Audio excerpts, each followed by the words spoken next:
आज की ये हमारी कहानी बौद्ध भिक्षुणी विशाखा की है। विशाखा का जन्म एक बहुत ही धनी परिवार में हुआ था। उसके माता पिता को भगवान बुद्ध में काफी श्रद्धा थी। विशाखा के पिता का नाम धनंजय और माता का नाम सुमना था। विशाखा बचपन से ही अपने माता पिता के साथ भगवान बुद्ध के उपदेशों को सुनने जाया करती थी। कहा जाता है कि जब वह केवल 7 वर्ष की थी तभी उसने श्रोतापंथी को पा लिया था। श्रोतापंथी का मतलब है उसने निपुणता प्राप्त कर रखी थी। मनुष्य भक्ति और आध्यात्मिक मार्ग पर तभी चल सकता है जब वह श्रोतापंथी को प्राप्त कर लेता है। श्रोतापंथी को बहुत ही छोटी उम्र में प्राप्त करने वाली विशाखा जब बड़ी हुई तो उसका विवाह श्रावस्ती के निवासी मिगार के पुत्रवर्धन से हो गया। वैसे तो उसके ससुराल में भगवान का दिया सब कुछ था, लेकिन विशाखा को सब कुछ होते हुए भी एक चीज की कमी खलती थी। वह कमी थी भगवान की कमी। अब श्रावस्ती में रहकर भी कोई भगवान से दूर रहे, क्या यह भी आश्चर्य से कम है? विशाखा श्रावस्ती में विवाह के लिए इसीलिए तैयार हो गई कि वहां भगवान के दर्शन करने को तो मिलते रहेंगे।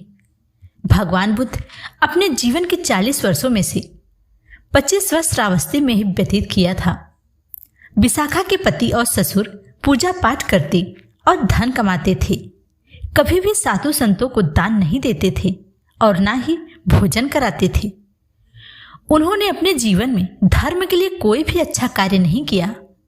ना ही उन्होंने कभी भी कोई भी कुआं, तालाब, बावड़ी, बाग बगीचे या धर्मशालाएं नहीं बनवाई थी।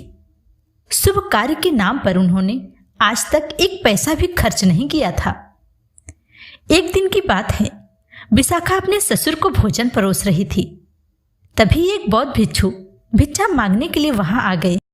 बौद्ध भिक्षु ने भिक्षा मांगी। विशाखा के ससुर ने अनदेखा करते हुए खुद ही भोजन करते रहे। यह सब विशाखा को अच्छा नहीं लगा। सही समय का इंतजार करती विशाखा इस समय को बर्बाद नहीं करना चाहती थी। उसने बौद्ध भिक्षु से कहा, हे महात्मा, आप कोई अन्य घर देखिए, क्योंकि मेरे ससुर तो बासी भोजन कर रहे हैं। विशाखा ने यह बात इतनी जोर से कही कि वह बात उनके ससुर के कानों तक पहुंच जाए। ससुर ने विशाखा की यह बात सुनी तो वे क्रोध से लाल हो गए और अपनी बहू विशाखा को भला बुरा कहने लगे। वह कहते हैं, तुम हमारे घर की बहू होकर हमारे ही घर की बदनामी करा रही हो। भिक्षु को बिना भिक्षा दिए ही घर से भेज देती हो। ये तो हमारे घर की मर्यादा के खिलाफ है। मिगार इतना अधिक क्रोधित हुआ कि उसने विशाखा के माता पिता और पंचायत को भी इकट्ठा कर लिया और पंचायत से बोला, हे पंचों, मेरे पुत्र वधू ने मेरे कुल का अनादर किया है।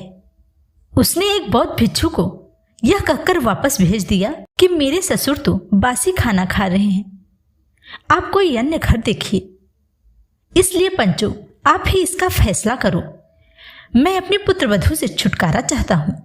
इसका जो भी हर्जाना होगा मैं भरने को तैयार हूं। ऐसा कहते हुए मिगार रोने लगा। विशाखा की ओर देखा और पूछा, बेटी, तुम सुशील हो, सुसभ्य हो, अच्छे कुल की हो, क्या यही मर्यादा है? अपने ससुर की सेवा करना तो दूर, तुम उनका अपमान करती हो। जब तुम्हारे जैसी सुशील लड़की इस तरह के कार्य करेगी तो दूसरे लोगों से क्या उम्मीद किया जाए? क्या तुमने ऐसा कहा था कि मेरे ससुर बासी खाना खा रहे हैं? विशाखा ने पंचों के सामने हाथ जोड़ लिए और कहा, पंच तो भगवान तुल्य होते हैं। मैं आपसे कुछ भी झूठ नहीं कहूंगी। मैंने ऐसा कहा था, पर क्यों कहा यह आप भी जान लीजिए। हमारे घर में सब कुछ है, सारी सुख सुविधाएं हैं, पर इसके बदले मेरे परिवार ने किसी ने भी कभी भी किसी तरह का दान पुण्य नहीं किया है, ना ही करते हैं। ना ही कोई कुआं, तालाब, बावड़ी या धर्मशाला ही बनवाया है। तो उन्हें यह सब मिला कहां से?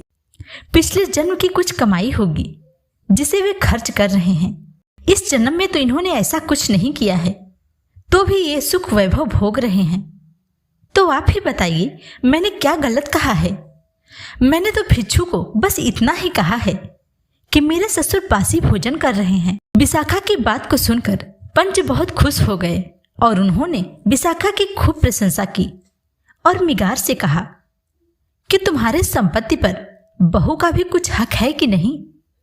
अगर है तो उसे कुछ अपने धर्म के लिए अपने हिसाब से खर्च करने की आज्ञा अभी देनी चाहिए, क्योंकि आपकी पुत्रवधू आपका अपमान नहीं कर रही थी, बस आपको समझाना चाहती थी। पंचों की बात को सुनकर मिगार को सब बात समझ में आ गई। उसने पंचों से कहा, आज से विशाखा मेरी बहू नहीं बल्कि मेरी गुरु माता है। उसे यह अधिकार है कि वह अपने हिसाब से जो भी धन खर्च करना चाहे वह खर्च करे। सभी अपने घर लौट जाते हैं। घर आने के बाद मिगार अपनी बहू विशाखा से कहता है कि क्यों न संतों को भोजन पे आमंत्रित किया जाए। विशाखा सभी संतों को भोजन पर आमंत्रित करती है। भोजन के उपरांत मिगार ने भगवान बुद्ध से दीक्षा ले ली और आगे चलकर मिगार भगवान बुद्ध का प्रिय शिष्य बन गया। विशाखा ने श्रावस्ती में एक विहार का निर्माण कराया। ऐसा कहा जाता है कि उस समय उस विहार में 20 करोड़ स्वर्ण मुद्राएं लगी थीं। वह एक 5 मंजिला विहार था जिसमें 1000 भिक्षु रह सकते थे, जिसके अवशेष आज भी श्रावस्ती में देखे जा सकते हैं। श्रावस्ती नगर की यह विशाखा उन बौद्ध भिक्षुओं में से एक थी जिसने बिना घर त्यागे ही संसार में रहकर सभी सुख वैभव को जीते हुए ध्यान को प्राप्त हो गई। कहा जाता है कि विशाखा भगवान बुद्ध की प्रमुख उपासिका थी, जो भगवान के जीते जी बुद्धत्व को प्राप्त हो गई थी।